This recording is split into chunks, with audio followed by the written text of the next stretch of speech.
Shawk. With a dissatisfied noise, Shawk stirred from her sleep in the dead of the night. She uncurled slightly, then curled up again when she felt the warmth of her bedding threatening to escape her. Shawk.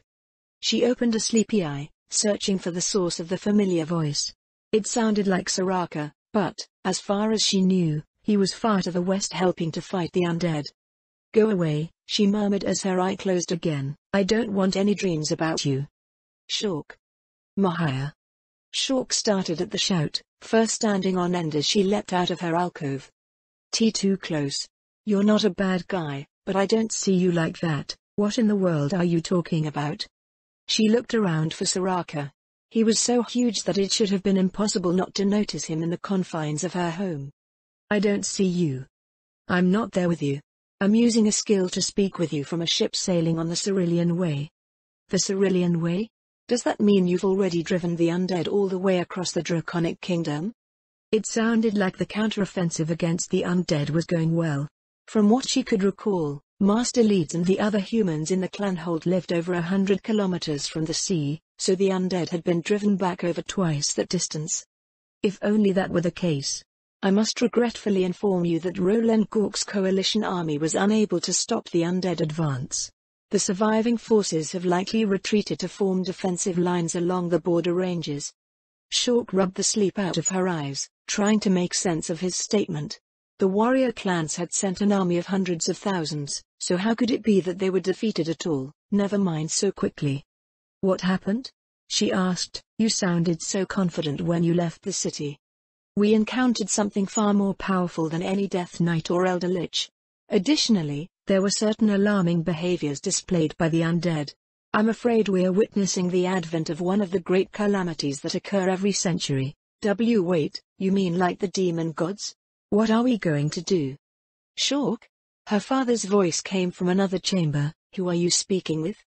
"No one," Shawk replied. Her eyes widened when her father appeared in the entryway, holding a boulder the size of her head in his paws. He looked around suspiciously. "Is that so?" he said. "I heard some strange things. Kaimali has made a few significant gains recently, so I thought he finally got it into his head that he could come after you." Shawk threw her blanket in his face. "You don't have to speak aloud, you know." How could Soraka hear her if she didn't speak out loud? How was he even talking to her in the first place? He said it was a skill, but she didn't know of any skill that let people talk from however far away he was.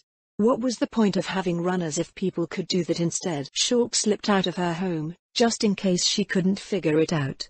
The cool night wind washed over her as she made her way to the back of the pyramid. "Are you still there?" she whispered. "Yes. The demon gods of your history may have been a calamity, but the calamities are varied in their manifestations. By and large, they seem to act as they appear." "What does that mean?" Shawk asked. "For instance, we had a calamity that brought powerful elves many centuries ago. They acted as feral humanoids tend to, reveling in their power and using it to overturn the world's order. Countless civilizations around the world were left in ruins by their madness." She didn't know what elves were, but they sounded like horrible creatures. "So what does that mean for us? We can't possibly survive against something as powerful as the demon gods." "The demon gods of your history seemed monstrous by nature from what our research could uncover. This may sound strange, but you may be fortunate that this calamity is undead." "How can that be? The undead are the enemies of all life, aren't they?" "They are. However, they dwell in their own realm of existence and how they broadly behave is dictated by the rules of that existence. I believe that they will consume the Draconic Kingdom, but they won't advance on Roland Gork until they've done so." "But they will attack us, right?" "Eventually. But the undead do not have the desires of the living and thus do not enact conquests for the same reasons. As a whole, they transform the realms of life into realms of undeath. Once the Draconic Kingdom becomes a new undead kingdom, you can expect them to move again. This isn't a guarantee, however. To that end, I have some advice for the warrior clans." "What is it?" "Do not provoke the undead in the Draconic Kingdom if you can help it. I'm on my way back to the Confederacy to report what has happened to my government. A calamity is a threat that the entire world must face together. It may take years for us to muster the appropriate response, but, rest assured, I shall return." She felt whatever it was that allowed them to communicate came to an end. Her chest rose as she took in a deep breath, staring up at the starry sky as she released a deep sigh. He didn't even ask how I was doing. It couldn't be helped, considering the magnitude of the threat that faced the world. The progress of a tiny clan in an unknown jungle on the fringes of the world was an insignificant concern by comparison. Inksock, is everything all right? Her father appeared at the base of the pyramid, looking up at her with eyes full of concern. How much had he heard?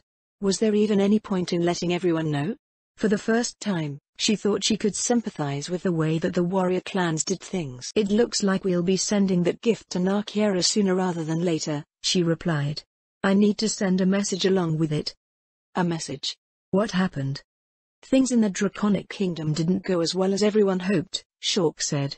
Honestly, I'm not even sure if I should tell anyone. Do the warrior clans know about it? Her father asked. It's hard to imagine that they don't, Shulk said. An army that large can't just hunt as they go, and I don't think they can eat the undead, anyway, so they need a constant stream of supplies fed to them from Rolengork. The ships would have returned with the news or the council would have noticed them never coming back. Then it should be for the best that we also maintain our silence, shouldn't it? If only to avoid the wrath of the council. She didn't like the idea of hiding something so important from her people, but she supposed that her father voiced the prudent course of action. Sleep was out of the question with her mind occupied by the new information dropped onto her lap by Soraka, so she decided to take a stroll around the clanhold. Save for the human district on the second terrace, it was about as busy as it was during the day. Those who preferred being active at night mostly operated as their daytime counterparts did, with the main exception being that there were no human foremen or artisans around. The cheers of spectators drew Shulk to one of the bull courts, where a pair of Osalo warriors faced off against one another. She picked out the voice of one Osalo in particular as he worked the crowd. 4 to 3 for tall little. Get. Kaimali? Oh, hi. Don't hi me. You've turned one of the training grounds into a fighting pit. Me? She sent a withering look at the smaller male. The people crowding around trying to place their bets prudently vacated the space between them. What's the harm in it? Kaimali asked as he waved a pad of paper in his paw. You tested your mettle as a warrior in the fighting pits as well. Entertainment is also sorely needed, especially in times like these. You should have asked me about this first, Shulk said. And I don't think Master Leeds is teaching you how to read and write so you can keep track of bets. Master Leeds encourages me to seek opportunities for business in every situation, Kaimali said. No one present takes any issue, either. We've even discussed new sorts of matches to keep things fresh. After this match, there will be another that you may be interested in. It wasn't as if the city prohibited gambling and she couldn't make up rules on the spot, so she settled grumpily onto the nearest bench. The match between the two Osalo wasn't much different from a novice bout in the fighting pits, which didn't help to improve her mood. We're trying to train new warriors, but almost all of our best warriors are out protecting our caravans and the trading outpost. As she feared, her clan had reached the limit of what they could sustain in terms of security. At least if they only deployed passable combatants. She needed to figure out how to fix the shortage without making them appear weak to their neighbors. So, Shulk said after Kaimali finished settling his bets, what's this new type of match you wanted me to see? Group battles. Kaimali replied. Group battles? Shulk wrinkled her nose. The fighting pits already had those. Ah, but they were more like exhibition bouts, Kaimali said. We never saw them past beginner ranks. For these group battles, there will be a proper format and advanced matchups. She had to admit that she was intrigued. The group matches in the fighting pits were haphazard affairs where novices were just mashed together to serve as an appetizer for the main events. The teams weren't even fair, and, more often than not, one was just as likely to be injured by an ally as they were by an opponent. What did you have in mind? Shulk asked. For now, Kaimali answered, it's teams of 6 with 1 member of each race. No one really knows what will happen. What made you come up with this idea? It just happened. Last week, we were talking about how dead the fighting pits were these days and how people are crowding into them for shelter instead. Somewhere along the way, I thought, hey, why don't we just open our own fighting pit? That makes us the owners, too, so we can arrange things however we like. Not recreating the fighting pits, Shulk said. These group matchups. It just made sense. Our clan is a strange one. I'm not even sure we can call ourselves Osalopakan before long. We're a true clan of the city, one whose members belong to every race in Roland Gork. Since you're trying to include everyone, then we could hardly exclude anyone. As usual, you're being slippery with your words. That's fine when it's just us, but you're doing so much more now. Strangers will misinterpret your intentions, you know, in a fighting pit. Kaimali laughed. I doubt they'll have as much to complain about as they did with the old ones. Out on the court, the two groups of warriors had assembled. All of them had started their training within the last week. They looked far from certain about what to do, but at least that applied to both groups. Shulk motioned for them to begin their match. She felt that she had no choice but to let Kaimali go ahead with his scheme, lest she discourage others from trying to explore the new possibilities that came with her new, mixed clan. Master Lead spoke of lords having the tendency to stifle innovation and progress, so she wanted to avoid doing so whenever possible. The two groups spread out into loose formations. It was more an unconscious result of their wariness, as they sized up their opponents.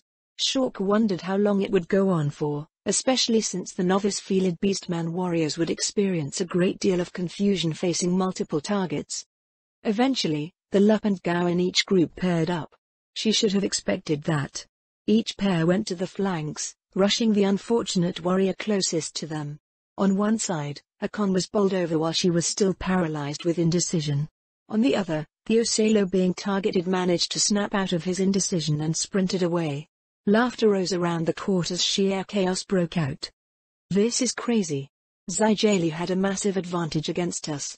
Without the requisite training to overcome their nature, Shulk's warriors would have surely succumbed not only to Zijali's overwhelming numbers, but also to the natural pack tactics of the Gao.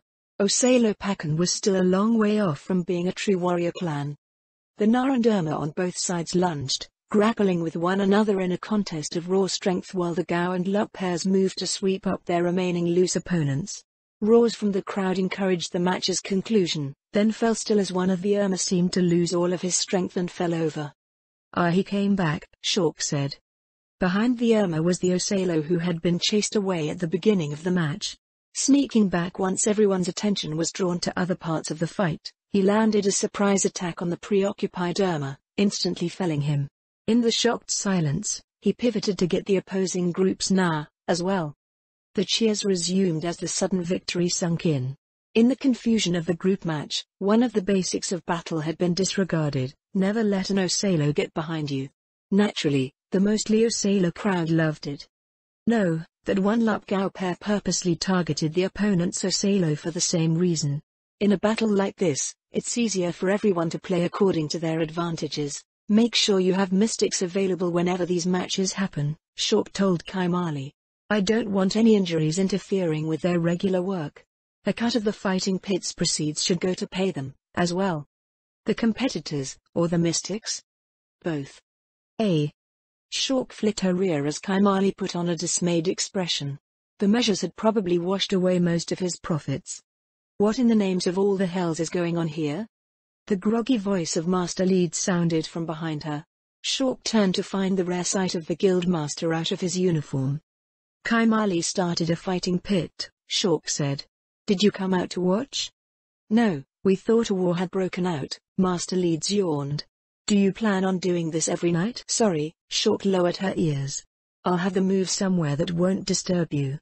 We can take over the old fighting pit once the clan expands across the river, Kaimali said. Until then, Gem, can something temporary be built? Master Leeds examined the court and its surroundings. If all you need is simple, temporary seating, he said, it would be good practice for our carpenters' apprentices.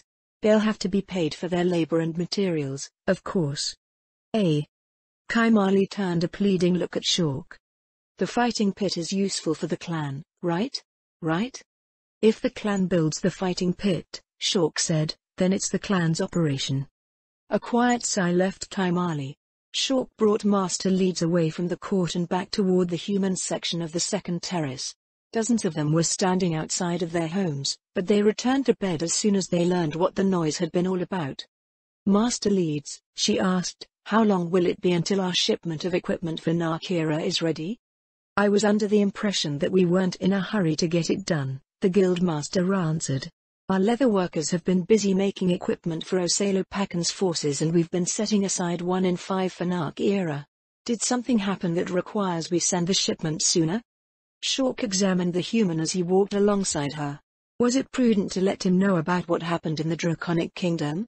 The efforts of the humans in her clanhold were mostly for the sake of their homeland, so how would their behavior change in light of the new information?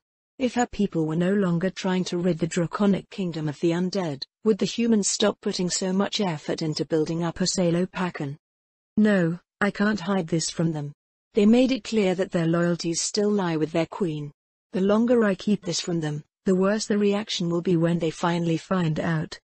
She waited until they reached the privacy of the Merchant Guild office before speaking. I spoke with Soraka a few hours ago, she said. He was using some sort of skill that allowed him to communicate over long distances. The undead forces were stronger than anyone could imagine, and he believes our surviving forces were pushed back to the jungle border. He said that another calamity has come, something like the demon gods, except this time the undead. Soraka is on his way back to the Beastman Confederacy to form a new coalition army to fight them. I'm sorry. About your home, I mean. The guildmaster bit his lip, looking down at the stone floor as a profound silence fell upon them. As she had suspected, the fall of the Draconic Kingdom would affect her clan's relationship with the humans in their midst. Did Soraka say that they were similar in power to the demon gods, or stronger than them? I don't think he knows how strong the demon gods were. He didn't stress anything about their power compared to the undead. Why? It has something to do with the Dragon Lords, Master Lead said. Specifically, they don't wield their power to influence events in any direct, significant way unless the action is deemed necessary for the protection of the world and the souls that dwell upon it. If that happens, our queen won't hesitate to use wild magic to wipe out whatever it is that threatens the integrity of the world, and the demon gods weren't worthy of the Dragon Lord's direct intervention?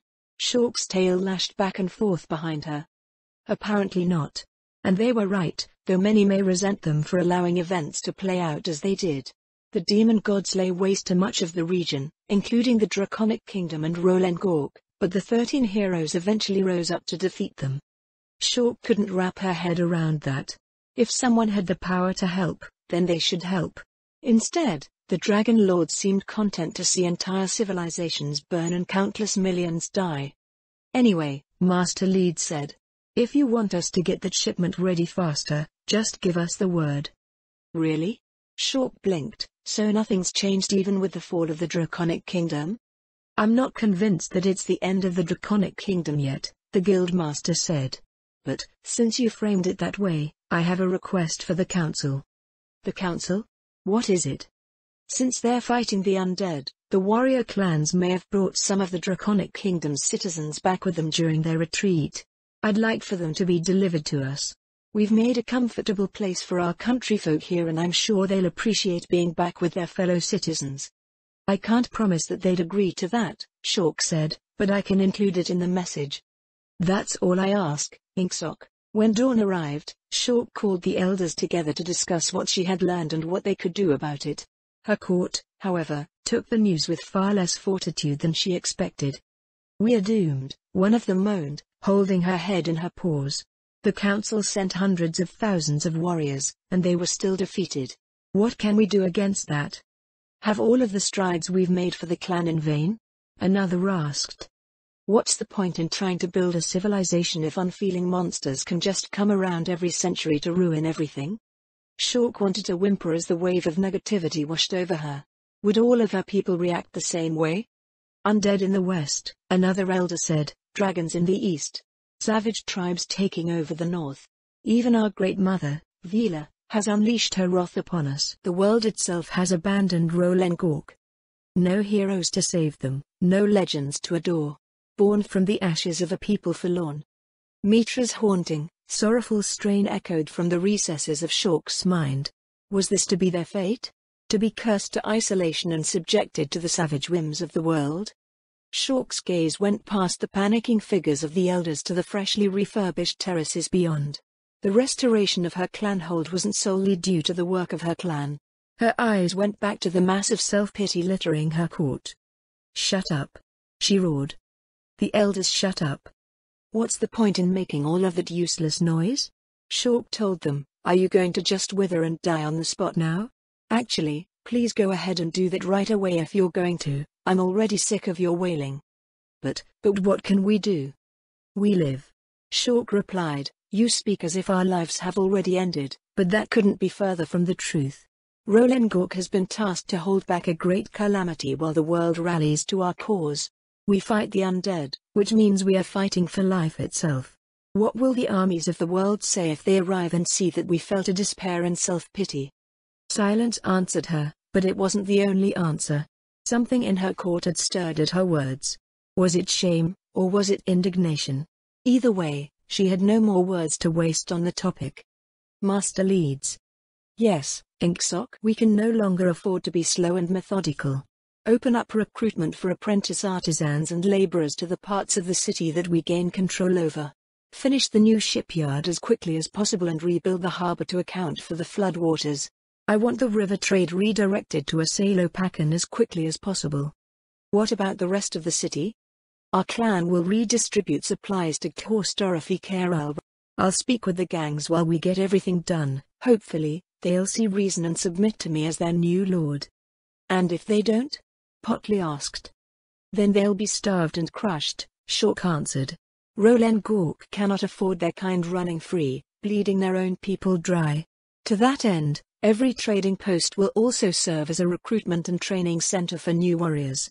Khorstorofi Karal must transform into a city that can stand against those who would bring ruin to our jungle."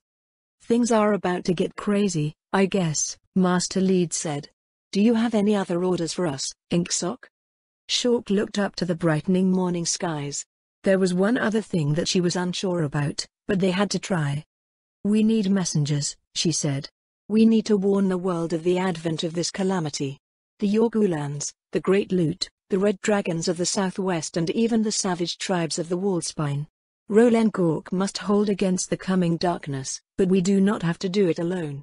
So long as I can help it, we will never be alone again." "Know your place." Again. "Know your place." Again. "Know your place." "Can't you put some feeling into it?" Lady Shiltir asked. "You carry yourself so well when you're out slaughtering the enemies of the Sorcerer's Kingdom. Any time else, you have all the flavor of raw tofu." "What is tofu, my lady?" "It's..." "Never mind that. Focus on your training." On a wind-blown ridge high above Warden's Vale, Ludmilla stood across from Lady Shiltir. Her liege waved her closed fan animatedly as she spoke, but it didn't make what she spoke of any clearer. "I do not understand what this has to do with training, my lady." "It's image training." Lady Shiltir's silvery voice rose over the wind. "Image training. Repeating yourself does not make things any less opaque," Ludmilla said. A tinge of frustration marred her liege's pale countenance. "As I said, you do perfectly well while you're out slaughtering people. You need to do just as well when you're not. I demand character consistency." "I feel that my character is consistent as it is, my lady," Ludmilla said. "Also, I do not run around telling people to know their place while I am fighting them. Or ever." "You do." Lady Shiltir's fan waved assertively. "You definitely do. Maybe not in those exact words, but you do." Did she? Maybe if one went to great lengths to reinterpret her words, but that was also outside of combat where Lady Shiltir insisted that she didn't. Nobles aspired to create and uphold order and everything had a place within that order, so defining the places that people of various trades and social strata occupied could be construed as indirectly saying know your place. The only time she had ever heard of the words being written or spoken outright was when a noble's vassal or retainer said it to remind insolent fellows of their place in the social order. She supposed that a noble, or any other authority figure, could also say it directly to frame them as an insufferable character in a story. "But I am not so haughty about it," Ludmilla said.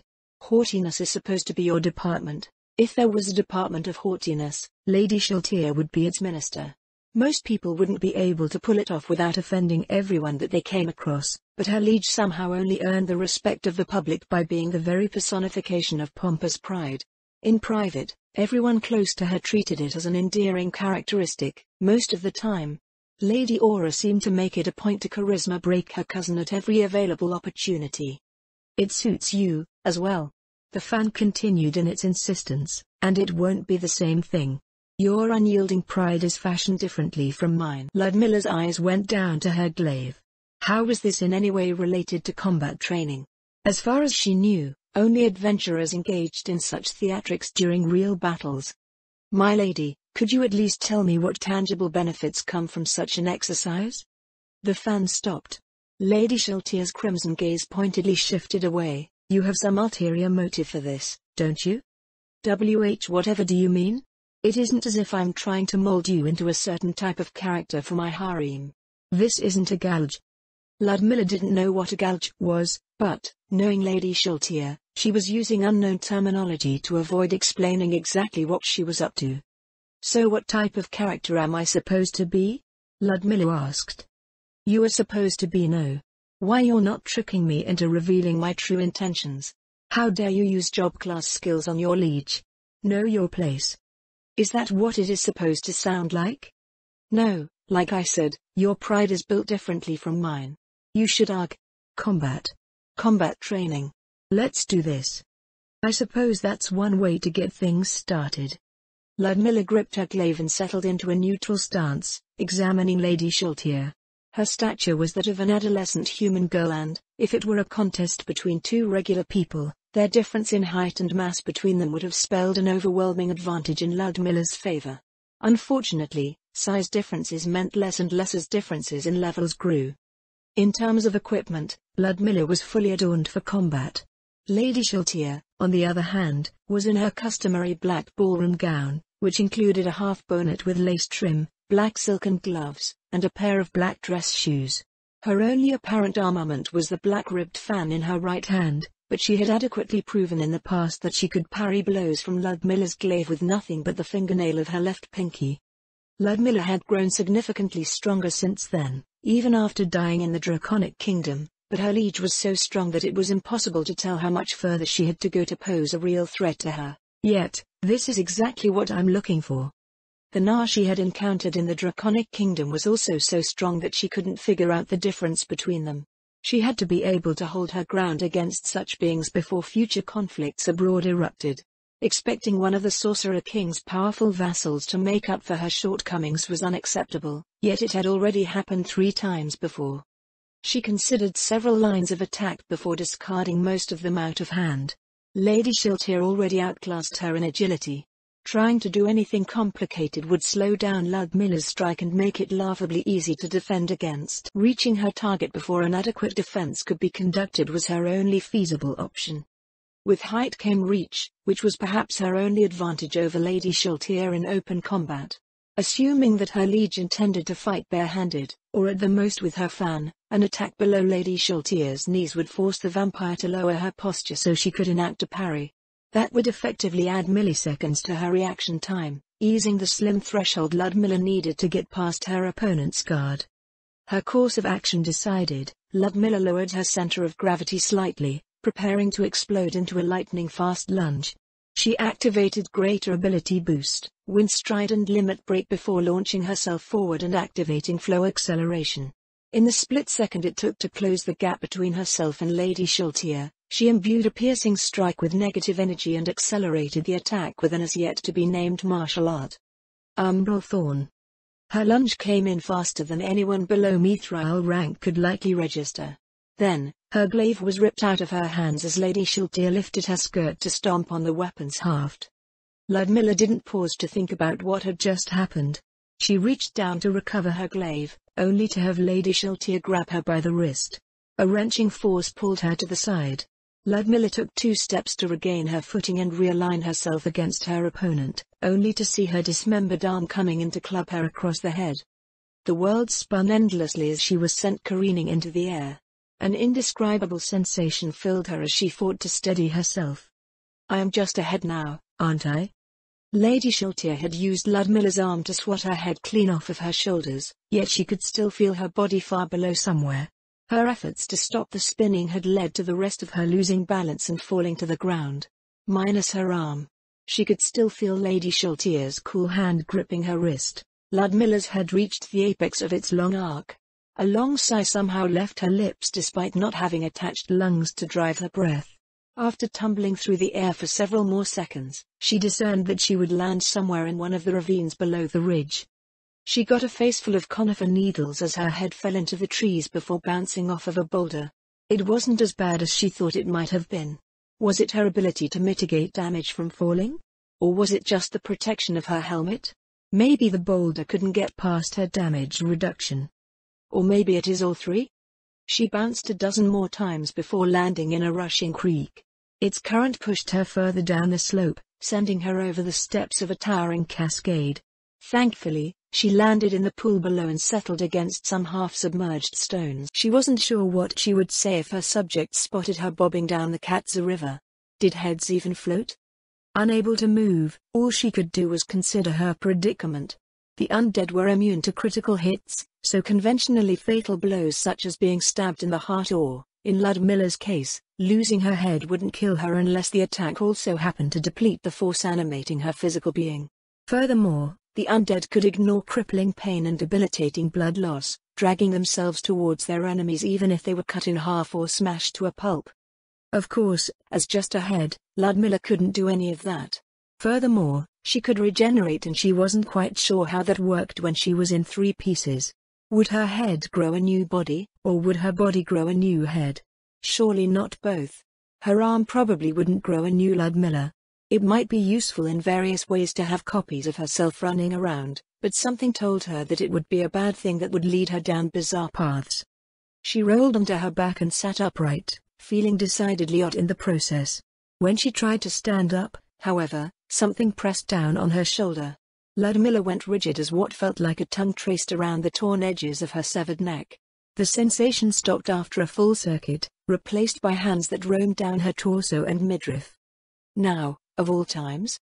If there was anything that she learned after Lady Schultier had first started becoming intimate with her, it was that her desire for hedonistic pleasure was third only to her sense of love and duty to the Sorcerer King and protecting her domain. Ludmilla supposed it was to be expected, given the reputation of powerful vampires and the fact that she was the cleric of a previously unheard-of wandering god of hedonism. Ludmilla squirmed in her liege's thirsty embrace. The strange scenario aside, she didn't particularly mind Lady Schultier's advances so long as she didn't have any pressing matters that required her attention. Since Lady Schultier shared that same set of priorities, things more or less tended to work out. In fact, she expected the development at some point during Lady Schultier's visit that day. A part of Ludmilla also hoped that seeing to Lady Schultier's needs would take up the time that she would otherwise pay to the rest of her harem. The tireless nature of the undead wasn't something that mortals could keep up with, as Clara quickly came to realize. Yet, she was probably a bit too pleased about that. Come to think of it, how long am I going to be stuck here? Lady Schultier would resume her duties eventually, but the fact that she came out to help with Ludmilla's training meant that she had probably set several hours aside. Ludmilla shifted her jaw, but moving her head was a futile effort. Or was it? Someone randomly finding her was unlikely, but she could probably call for one of the Chronos to come and pick her up. At the same time, she didn't want them to witness whatever Lady Schultier was doing to her body. On a whim, she activated her hairpin.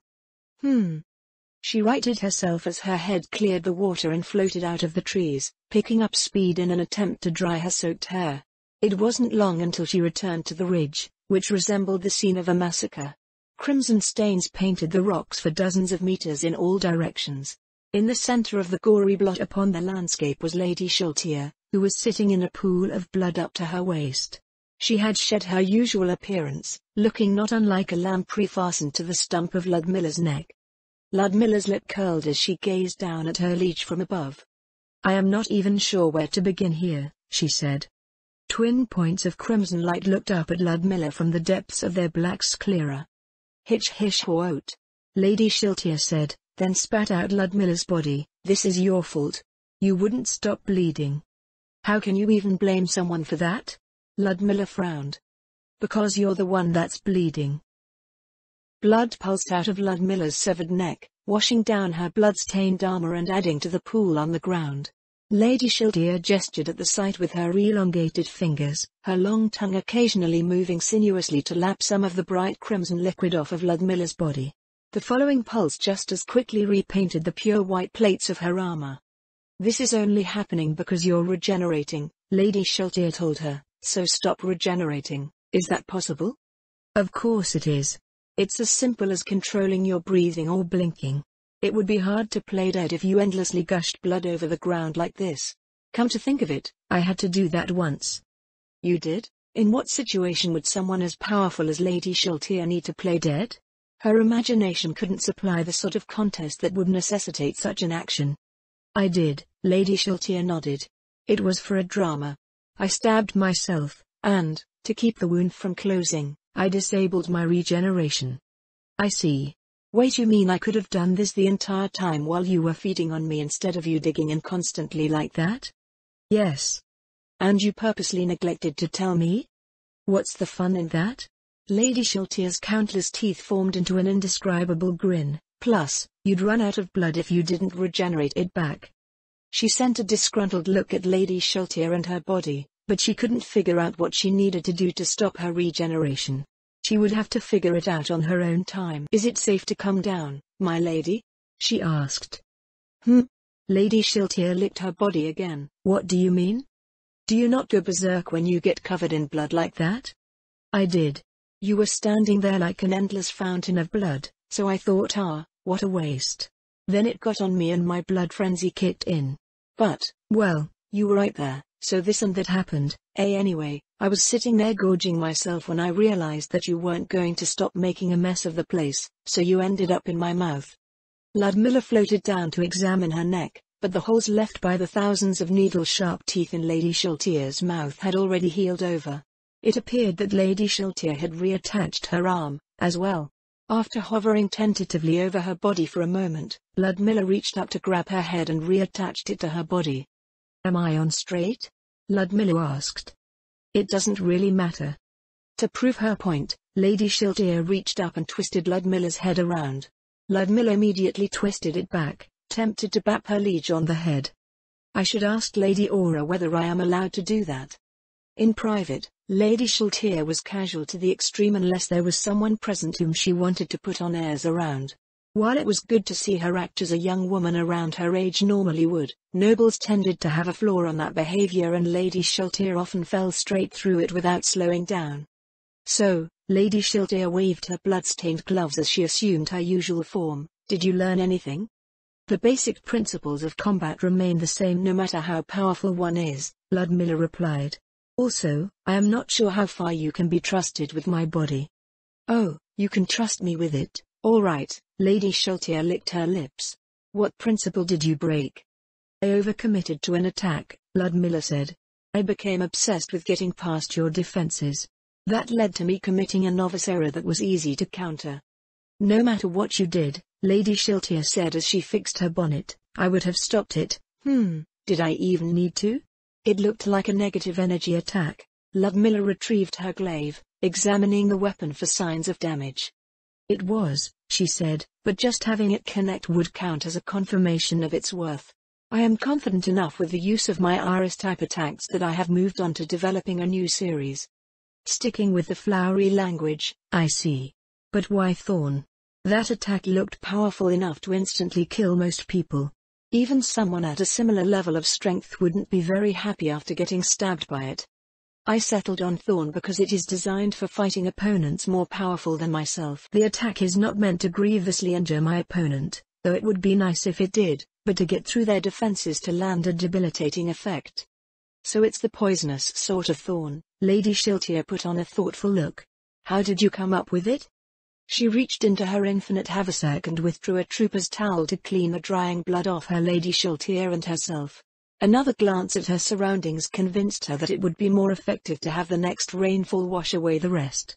Lady Shiltir's attendants had come out of hiding from their mistress' berserk state, so Ludmilla gestured to the pool of blood at her feet. "Are you doing anything with this leftover blood, my lady?" she asked.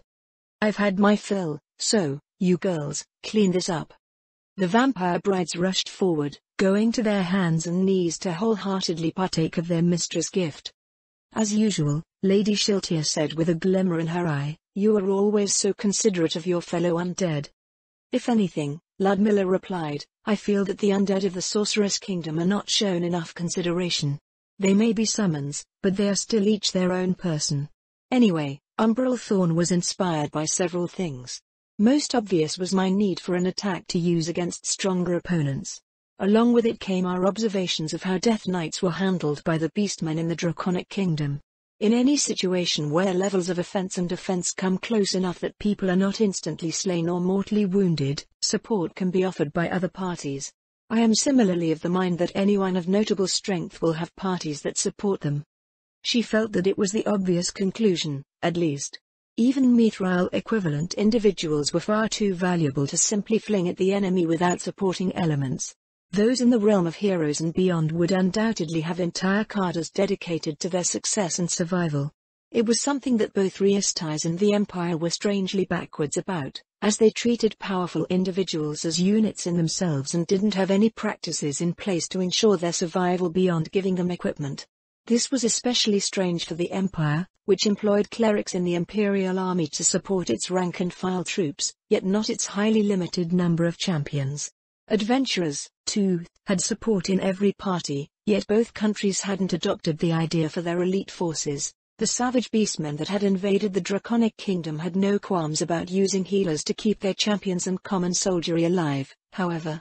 This led her to believe that it was simply a cultural issue. More advanced countries that they encountered in the future surely wouldn't be so foolish. So it negates healing? Lady Shiltir asked. I have been adjusting the effects of the attack, Ludmilla answered, but that is one of them.